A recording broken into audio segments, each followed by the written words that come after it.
What is going on, everybody? John Middlekauff, 3 and Out Podcast. Back at it again. Subscribe to the podcast wherever you may listen. Apple, Spotify, Volume YouTube page. Make sure you smash that like button. Leave a comment.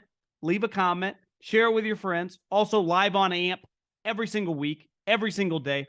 All the Volumes content live on AMP. Go download that app right now. Okay, before we dive in to some football news, I wanted to tell you about my friends at Gametime. You guys want to go to a concert? You want to go to a comedy show? You want to get outside? Major League Baseball about to start. NBA playoffs right around the corner. NHL hockey playoffs. Go to a hockey game. I've been. They're fun. Here's what I need you to do. Download the Gametime app. Fastest growing ticket app in America. Download the Gametime app. Very easy to do. And when you do, in these inflationary times, I got a deal for you. $20 off. Promo code JOHN, J-O-H-N. $20 off, J-O-H-N. Your first pair of tickets. I don't even need to thank you. Just download the Gametime app, go to a game, go to a concert, go to a comedy show, save a little money on me. Thank me later. You don't actually have to do that, though. You just use the promo code John. If you're going to go to an event, use the promo code John and enjoy yourself. Download the Gametime app right now, promo code John. A lot going on. I wanted to start with the contingent of the Carolina Panthers, who one of the things that Kyle Shanahan said when they traded up for Trey Lance, a trade that I'm sure they would like back, but when they went from 12 to 3, they wanted to be able to deal with the quarterbacks without worrying about what everyone else thought, without, basically putting off alarms and red flags when they were meeting with guys. They didn't want to have to worry sitting at 12 if they were going to have to trade up on draft night. People knew the quarterback they liked. So they traded up before to number 3. And obviously they didn't control the draft, but they knew at the time who the first and second pick were going to be. We knew for a fact who the first pick was going to be. And it was clear early on that the Jets love Zach Wilson. Now, in this draft, Carolina traded very early. And a big reason for it is they don't want to have to worry about the quarterback that they love, then on draft night, try to make that trade when also other teams could like that player and basically either trade ahead of them, pick that player. You don't have to deal with it. You control the draft. Now, I didn't love the compensation they gave, but I understand the mindset. And they're, the guy that bought the team paid $4 billion in cash. And the reason he has that money, he's one of the great Wall Street guys ever. He is a legendary money guy. And clearly he likes being part of this operation because him and his wife were part of the pro day. I'll tell you this, I talked to enough scouts who would have gladly let David Tepper go to all their pro days for them because pro days are kind of boring. Now, I get it. Part of it is, one, you just want to, if it is true, and all signs point to CJ Stroud being their quarterback, sign of support, also see how he acts with everyone watching. You're not worried about what other teams think because you're drafting ahead of them. Now, I think, and we have this discussion every single year, how much bowl games matter, how much can you actually make yourself? And it happens every year in the NCAA tournament. Guys ball in the NCAA tournament and go a little higher. And in bowl games, it's a little different because it's based on, you're usually a multi-year starter. You have a ton of tape. But I think the unique thing with CJ Stroud, and I wasn't the biggest fan in the sense of I never viewed him as a number 1 overall pick because I didn't think he was very mobile. And I'm a big believer that I got to have mobility in my quarterbacks in 2023. There are way more good defensive linemen than there are good offensive linemen. And for the most part, you have to be able to move behind the pocket. I think the days of Tom Brady, Peyton Manning, Phillip Rivers, Eli Manning, like those days are kind of over. And part of it is the league doesn't control who comes up the pipe.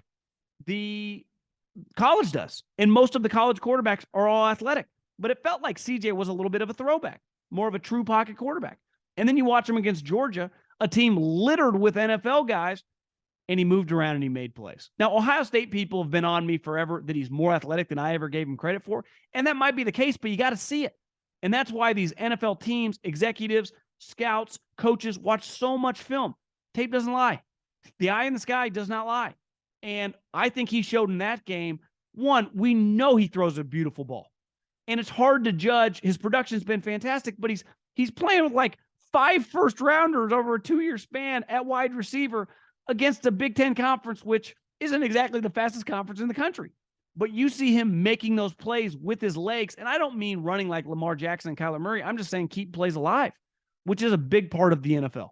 And it's a big part of all the best quarterbacks, whether it's obviously Mahomes, Allen, Burrow, Herbert, Trevor Lawrence, Lamar, who we'll get into in a second also, right? I don't need you necessarily to run like Lamar, but I need you to keep plays alive.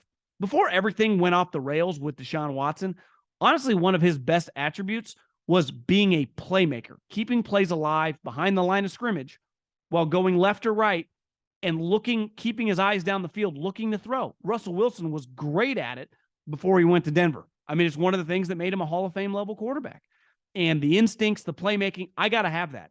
And I think that it's just one game sample size, but clearly they feel pretty good about it. We know he throws a great ball, but if his legs are like that, maybe they got themselves a guy who could compete to be a top 10 quarterback, because it feels like they're all in. Their owner loves every part of this, bringing his wife to a pro day. That might be a first, but to each his own. You pay $400 million, you can do whatever the hell you want. $4 billion. Didn't pay $400 million. That'd be 10x. He paid a lot of money for the team, so he's clearly excited about his future quarterback. And I think anything but C.J. Stroud going number 1 overall now would feel a little bit like a curveball.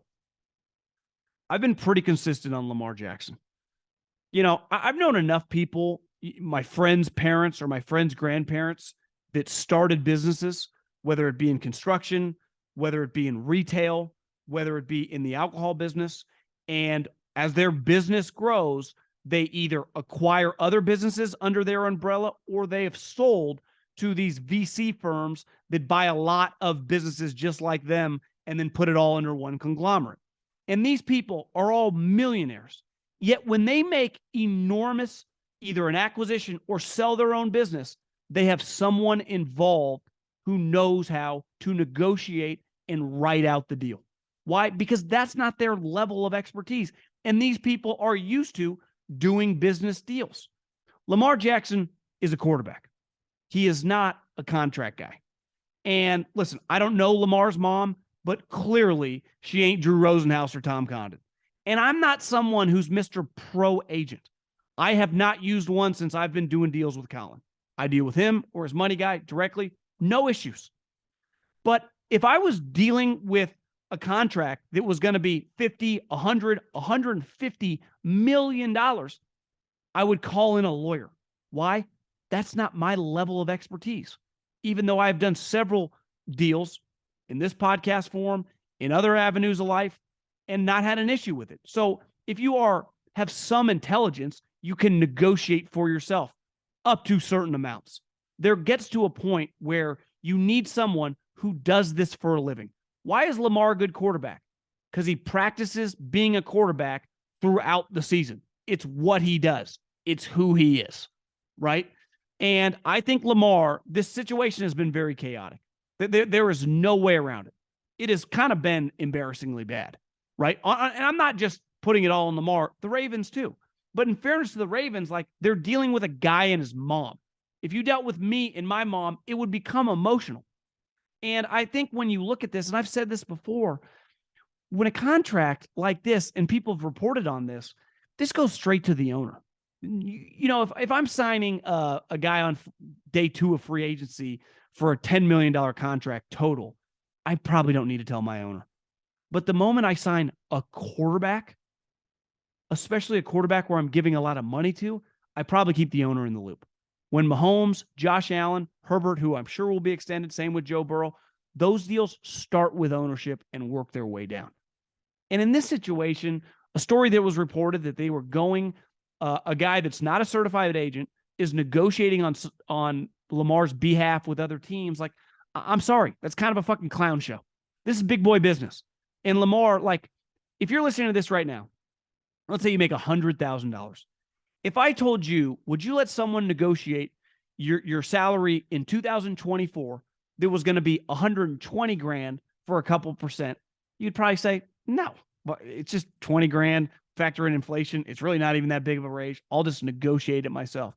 But if I told you you were making $100,000, would you pay someone 2% to negotiate you $1 million a year salary?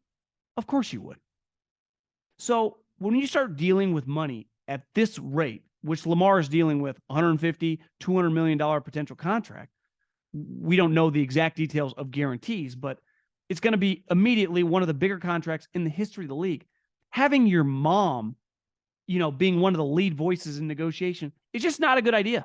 There is no way around it. I don't see how you listening to this, anyone can disagree, right? It's one thing to have your mom come to a parent-teacher conference, or when you're going to college, meet with the coach that's going to coach you, the offensive coordinator, the head coach, and maybe the quarterback coach.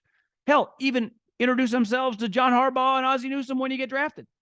It's another thing to have them negotiating the biggest contract potentially you'll ever sign, and one of the bigger contracts in the biggest sports league's history. That seems to me like not only terrible business, but awful decision-making. We need to separate the emotion in this and get someone in there that just knows what they're doing.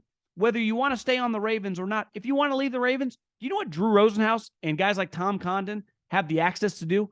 Call the other teams, not just their GM and their head coach, they're fucking owners. So if you do want to get traded, you know how many guys Drew Rosenhaus has got traded over the years? Why? Because he knows everybody. He can get the ball rolling. And this situation doesn't seem like it's getting any better anytime soon. And it's honestly just kind of sad. A couple other things. Austin Ekeler, wants a new deal. He has been very productive from a touchdown standpoint, but he's never going to be, an alpha between the tackles running back. He's really more of a scat back. Now, he has a lot of touchdowns these last 2 years, but looking at his contract, I think he's kind of properly paid. Like people hesitate giving Saquon Barkley $10, $11 million. He makes 6.25. Maybe someone would give you 7.5. But I think in his mind, because his touchdown production and he catches the ball a lot, he views himself probably like $13, $14 million player. That's never happening, ever. It's why it's a good example. They gave him and his agent the right to look out there, see if you can negotiate a trade and get a bigger contract. Guess what? They couldn't. Like the NFL is a lot like real estate. It's all based on comps. And running backs are not getting enormous money. And when you're a running back under a long-term contract, which he is going into the last year of deal, people aren't just itching to give you a third contract, even though Austin Ekeler is a really good player. I like Austin Ekeler. He could play for my team any day at around a $6, $7 million number. We start talking 10, 11, I'll find someone else. Cam Newton. I didn't quite know what to make of it. Just him working out at the pro day, which, for someone of his stature is basically never happens. And then I text a buddy who went to the pro day, said Cam's brother was working out at the pro day. He ran a 4.9. So, not an NFL prospect, but he thought the big reason Cam Newton worked out this pro day, showing support with his brother, getting some more buzz for the pro day. I know he made a lot of like hype videos. There's a lot of stuff going out there, but like one thing Cam Newton used to have 4 or 5 years ago is just one of the strongest arms we've ever seen. And the one thing that I was told by boots on the ground is, the arm's still good, but it's not like, holy shit, is that Josh Allen, 2.0? Those days are done. And it might have been because the shoulder was hurt. He still has a powerful arm, but the reason Cam Newton was so explosive was the dual threat. And listen, I would have no problem bringing him into camp. The problem is, and I heard Coward talking about this, you like guys that aren't going to start to kind of fly under the radar. You like guys to just kind of blend in. That's not exactly Cam's deal. And I'm not saying he got along in New England. I think he's a good teammate. Everyone likes him. He works really hard. But it's hard to have a backup quarterback who is more famous than your starter. And Cam Newton would immediately be more famous than like 90% of the starters. Last but not least, the Jets traded Elijah Moore, which feels like, kind of the dam opening to what will inevitably be the Aaron Rodgers trade, getting more draft capital. They clearly have signed a bunch of wide receivers. McCole Hardman. Obviously, they got Garrett Wilson from last year. They still have Corey Davis. They signed Lazard. I always like Elijah Moore. It's been kind of a rocky road with him there. Remember last year, he asked for a trade, even though he hadn't done anything, which as the season went on, you kind of understood. Like, I wouldn't want to play with Zach Wilson either. But now he's on the Browns, which, let's face it, any Browns fan listening to this has to agree. Playoffs are bust this year. You don't have to win the division, but anything less than a playoff berth, when you have a $230 million quarterback, you got Myles Garrett, you got Amari Cooper, you got Nick Chubb, you got a good offensive line, is going to feel pretty terrible. I think there is a ton of pressure this year on the Browns to be a 10-11 win team and to be playing in January. Anything less, obviously the coach is probably getting fired, but I think we can talk about one of the most disappointing operations in recent memory, given how much they traded for Deshaun Watson. And honestly, some of this is on Deshaun Watson. I gave him somewhat of a pass last year, even though he was horrendous. Like, are you ever going to be good again? Or are you just super rich and kind of average and suck now? And I don't know the answer to that. But I do, for the most part, I'm never that intrigued by the Browns. They haven't done that much for me. I'm pretty fascinated by them this year. I'm excited to just kind of watch their operation, watch Deshaun, watch this offense, see if their defense can be. I mean, their run defense last year was beyond. I mean, it was an embarrassment. It was really, really bad. So if they're just solid there, the problem is the division's tough, man. The Bengals, as Burrow said, long as I'm alive, our window's wide open. He's right.